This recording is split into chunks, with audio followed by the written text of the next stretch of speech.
Aloha, I come from Kauai. I wanted to tell you that we on Kauai stand with you, Mopo Keawe. And we say no again. I told you no on Oahu, I told you no on Kauai. And I'm here on Hawaii Island in Waimea to say a'ole. We have already begun to build our nation. My mother said I'm an activist, troublemaker. That's because I'm always putting my body, between the backhoe and the EV that you guys dig up for put in toilets. I'm a convicted felon for that.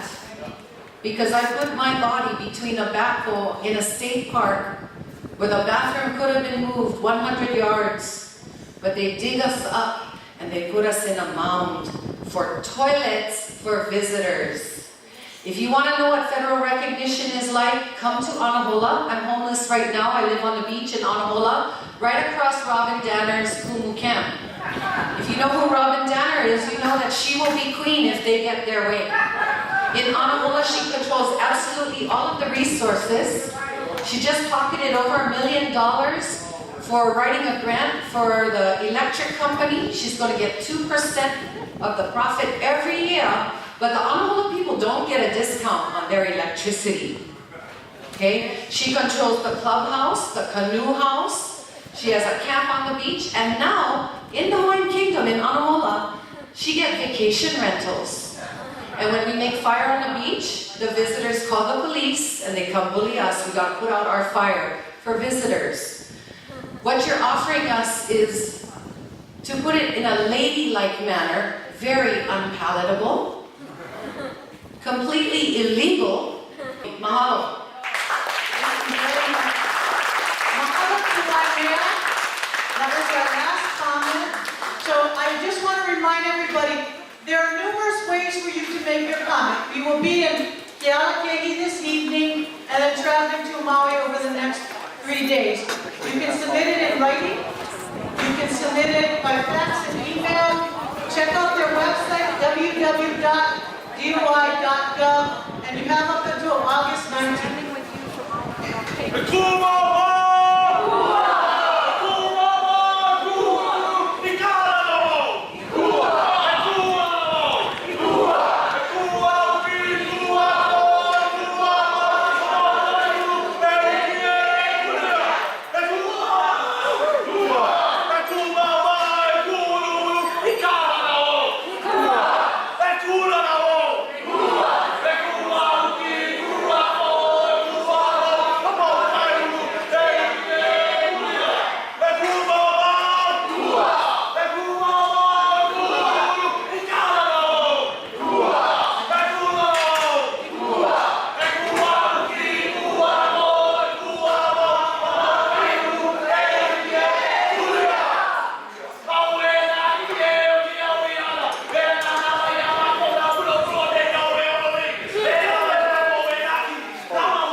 So I can respect those people who did sign up.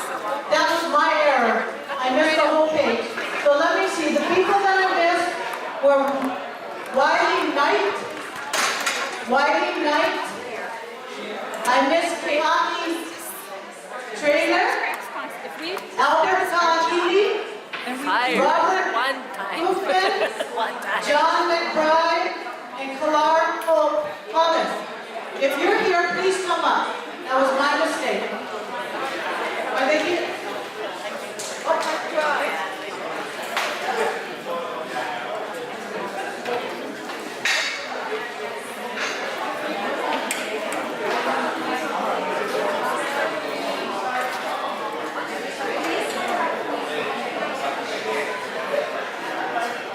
Aloha and mahalo, everybody.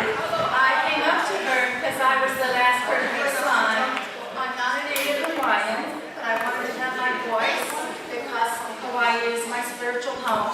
So I knew that she had actually knocked off a whole page might have been a mistake. But the first thing I want to say is mahalo to all the people here and all the ancestors who stand with us.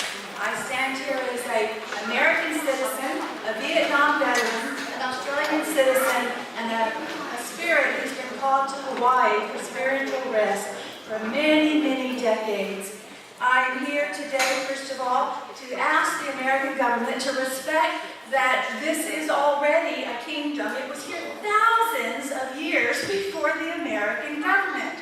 I fought as a journalist in Japan, near Vietnam, and Okinawa, and I watched the American government slap the hands of Japan for daring to fight for what it wanted, which was Hawaii. I'm not saying it was rough, but everybody wanted Hawaii, and they took away the money, the rights to drive. My great-grandmother was a Cherokee Indian. I did not know until I was 40, because the family had to hide it. She stayed at home so she was not marched in the Trail of Tears to give my family a better life. At 40, I traveled the world and lived with Native people, and I was invited in by every tribe because they recognized my heart is of this earth. It is not of one state, one nation. I am of this world. I am a spirit in a body, and nothing will stop me from living. And this state of Hawaii is not a state. The Hawaii is a spirit, and that's why people want to own it and possess it and come to it and holiday and have paradise. And I cry every time I go to the beach and I see the rubbish and I see the people coming to take from this land while the people are hungry. So I support the American government to respect Hawaii. No, no, no, no, no. I have no idea how it's all going to happen, but I believe in the power of spirit. Mahalo for listening.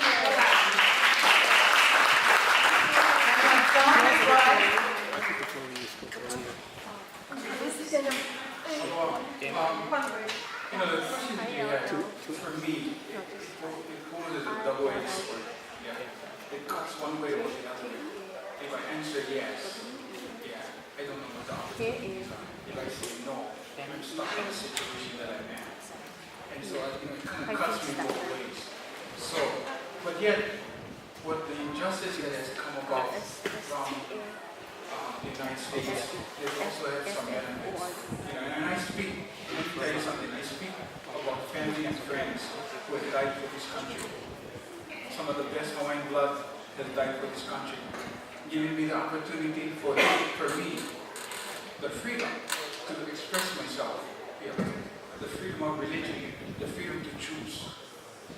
Some of that we had some benefits of. But along with that came some tyranny and oppression and hardship. And we as a people have had a hard time with that. It has hurt us very deeply.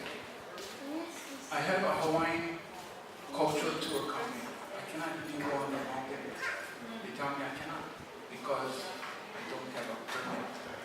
Yet we have 5 Caucasian companies and 4 Japanese companies. I hate to use the ratio, but that's the way it is. I cannot go out there. I cannot talk about my own culture. I'm Native Hawaiian, 3rd generation beneficiary. And I think we have some kind of relationship because of the Department of Hawaiian Homes. But I want to address one thing that I think that you do have authority over. You may not have authority over other things that we spoke about. But the one thing that you do have authority over is that this state is not doing a good job of the fiduciary responsibility. And that you do have authority. I wish you would monitor it because we are definitely being oppressed by this state. Everything they do, land, rights, everything, this state has put us on the side. And I'm sorry if this is going to offend some people, but the truth is the truth. Okay? This governor decided to make a special session for gender. Okay? We have had our problem for so many years. I have yet to see a governor make a special session to help the Hawaiians resolve their problems. Take the time, and they have not done it. There's a small script in the Old Testament, and I think it applies right here. And it is, where the leaders have no vision, the people perish. And that's the kind of leaders we've had so far. we have perished. And we are the testimony of it. Thank you.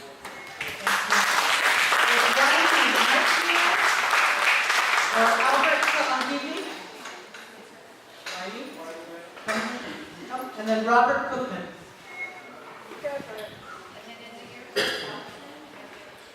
My name is, I'm reading this because I probably forget if I try to memorize it. My name is Waimea, a resident of Waimea for 30 years. I have a great-grandmother named Caroline Colony Lee. She was born around 1850 on Molokai, and her father is one of the 3 chiefs of the Valley. Recently, there has been a lot of talk asserting that the Hawaiian Kingdom still exists. Now, if this is true, it raises an interesting question. Would I have the legal right to be the present-day chief of Halawa Valley based on a 150-year-old bloodline? I think the answer is clearly no. For me to be a present-day chief of Halawa Valley would require the consent and recognition from a Hawaiian governing body on Molokai at least. And I think this principle of recognition and consent would apply to all those elite descendants who claim to be the rightful rulers of a still existing kingdom. So the question before Hawaiians today is how to achieve this government and by what process. Years ago at a town meeting, I asked Senator Akaka about what his recognition bill would achieve. He answered that its purpose is to provide recognition and legal protection by the federal government for an ongoing process of forming a government by Native Hawaiians which would open the opportunity for full sovereignty. Recognition by the United States would protect the process from any political meddling by state and local governments. So I think this is still a reasonable, realistic, and viable approach. Cut off. Thank you, Mr. Knight. I have the last 2 is Albert Kalangini and Robert Cookman. Not here? I know I have a very kind brother here who's brought a cooler of water. He said, please take it, and we wanted to end with Hawaii Aloha. So with that, I believe that was the last person that had signed up that I called. So can we all stand up and sing Hawaii Aloha? Mahalo to this community for your generosity and your respect.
says she has a Hawaiian flock because her mother's one. Aloha no, my name is Pono Ke Aloha. Kalamai, this is not my moku over here. Although this, I have koko, this is my homeland. This is my mainland, yeah. So go figure, yeah. We got a Mickey Mouse corporation coming over here, moving in on us, yeah. So we gotta wake up. I have a YouTube page, keep you informed of what's going on. It's called Pono Size. Google, YouTube, P-O-N-O-S-I-Z-E, yeah. Get mana'o, get akamai, and then a move forward, yeah. Hey, huiho, aloha. And I'm Ka'iulani Mahuka. I'm from the north shore of the island of Kauai, the Halelea district.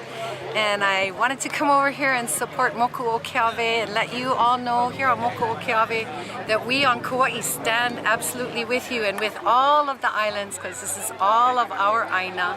I also have a way for you to keep in touch.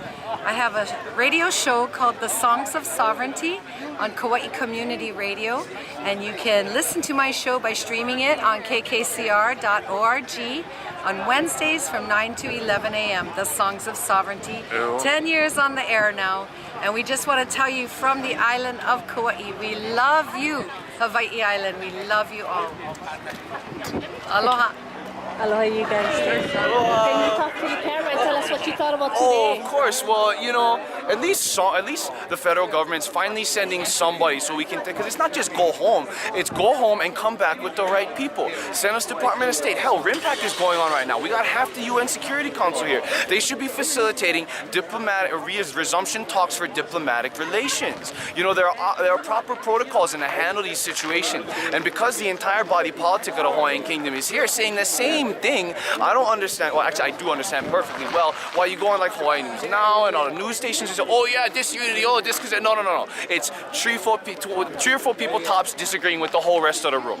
And you know, consensus and unanimity are two entirely different things. They're close, but they're not the same thing. And consensus is, hey, I mean, two or three people short of unanimity is still consensus. You know, and the fact is that the United States federal government, in particular the Department of Justice, has obligations to uphold international law and adhere to these certain protocols, especially because they're one of the 5 permanent chairs on the UN Security Council. They have an obligation to be adhering to this and to these kind of laws. I mean, some of the stuff that I put in that stack, the Convention Against Torture, on the inhumane, degrading treatment, Convention Against Genocide, the Convention on the Rights of persons with Disabilities, Convention on the Rights of the Child, Convention on Indigenous Rights, the UN, the Universal Declaration of Human Rights. Even I put in a copy of the U.S. Constitution all the way up until the first half of Section 8, where it talks about powers of Congress to define and punish piracies on the high seas and offenses against the law of nations. And that's why I brought up the Alien Tort Statute, because that's another form of recourse if there's a violation of the law of nations that's occurred. And that's why I put in at the very top Kia Bell versus Royal Dutch Petroleum and the paradox of extraterritoriality. We are actually outside of their territory, but they claim that we are within their territory. So no matter what, that's a paradox and a double-edged sword, and it cuts them no matter what. And that's the whole thing, is that I wanted to make sure that the Department of Justice was there to hear it. And because I got all these comments, that wasn't my comments, but I needed to make sure that the whole room knew exactly what was in that gigantic massive stack. Homework. Can you tell us if you got any YouTube or anything? Yeah, you can actually, the main, you'll find me is crammed into a lot of different issues. Back in 2012, there was a Public Land Development Corporation, geothermal, Mauna Kea, Pohakuloa. If you look, you could actually YouTube Oha Keokaha meeting Poeana On and Carrie Marks from Occupy Hilo, by the way, Carrie Marks for Council District 2, Hawaii County. Margaret Willie, by the way, Lorraine Inouye, by the way. And she's the one who put it up at the Oha meeting where Kamana'o came. And I'm number 3. I'm claiming credit for being number 3 to tell him that they was going to be criminally liable. The difference between what I said and what Williamson and Keanu told him is that they were going off the basis of international law. But what I was telling them was that from the United States Criminal Code, you look in the very beginning, misprision of felony, that's like Section 4. at the very beginning of the book, misprision of felony. Now, misprision is what they got the Queen for. And I said this in Keaukaha too, that, you know, the 1895 counter-revolution, Wilcox's one, where they said, oh, she knew the guns was this place. Well, that's called misprision, when you know something but you don't say nothing. So any any American with thereby state and county government official is obligated, if they know that it's a felony, to knowingly breach international law and to aid and abet your government or whoever elements within your government. The fact is that the elements within the state of Hawaii, you know, however, have actually defrauded the United States of America when it comes to how how statehood and territory status and all this. And hell, I gotta go in for you. Okay, Title 48, Chapter 3 of the United States Code, that they codify, where they just up and claim our jurisdiction. It's just as faulty as the Organic Act. It's just as faulty as the Newlands Resolution. It's just as faulty as the Admissions Act. Oh, by the way, the Admissions Act, that is, and if you look in the case notes, that is a federal public trust. And we have recourse, and we can, if the beneficiaries find that those trustees are acting in breach of their fiduciary obligations, just like Bishop Estate back in 93 through 99, just like what's going on with OHAL right now. Because, hey, when they were at QLCC, how many times? I lost track of how many times I brought up from Kaui, I think his name, from Maui. He was saying, no trust, no trust, no trust, no trust. You guys don't trust us, you guys don't trust this, you guys don't trust that.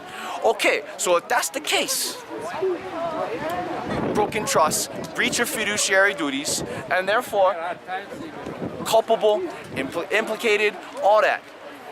Mahalo. Mahalo. And what was your name? My name is Pua Ana. I was elected to the office of Noble and sorry. What is That's exactly what they think. Oh yeah, conspiracy. Oh yeah, conspiracy against rights. This is a deprivation of rights under color of law. This is nationality-based discrimination. Yeah. Also, all illegal under United States laws. So they are obligated, because the whole thing is, I don't like using violent-sounding, aggressive-sounding terms, but the whole thing is there's nothing wrong with turning your enemy's gun back in his face while you're trying to pull the trigger, to coin a phrase. Now, granted, I'm not a violent person. I despise gun violence. I despise violence, period. So I don't like using violent-sounding terminology. You know what I mean? But it's a fact. If you were in, say, a war zone, you know, the enemy come against you, they point the gun, you turn the thing, boom, while he's pulling the trigger, and it's his hand on his gun, and he pulling his trigger on you, and you turn the thing, that's called self-defense. And it's a legal principle that states self-defense is a valid use of force. But the fact is that we are in a state of siege. And so what recourse we have left is, I'm copyrighting this, judicial warfare. We have to take up pens to defend ourselves using judicial warfare, because we are that professional and we are that civilized. We are capable of managing our own affairs. And that's what we're demonstrating to the international community and to the federal government, that it's time to step back because the Hawaiians can handle their own business. Right. Thank you so Yeah, much. absolutely. Thank you. What was your Thank name? you. My name is Camille. Oh, this one going Naleo. Naleo. My Kaino.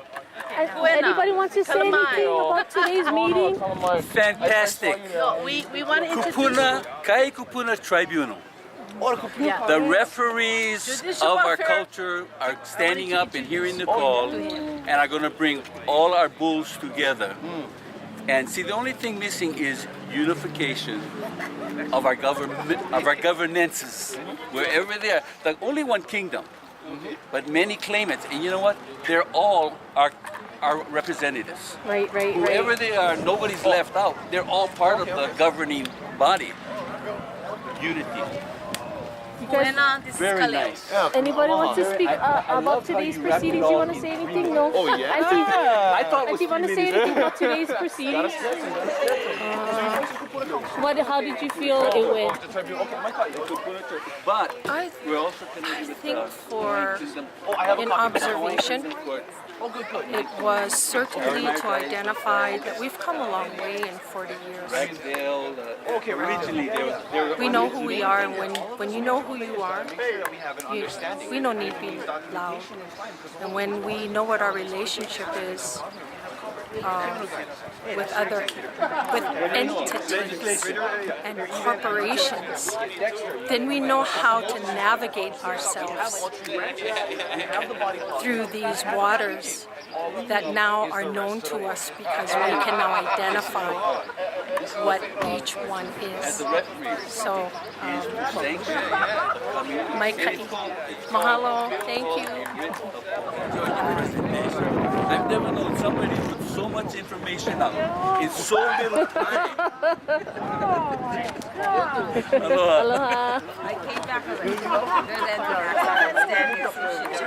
Right there. And thank you for archiving the record. Oh, yeah. And by the way, this is historic. Oh, it is historic. Today, and in fact, this time of theirs is historic. You know, we went from 10 years ago when they came first, where we really were, it was a sad estate, it was a sad affair, to now they're hearing the voice. Rise and hear, they're hearing the voice. They don't like what they're hearing, but it's true.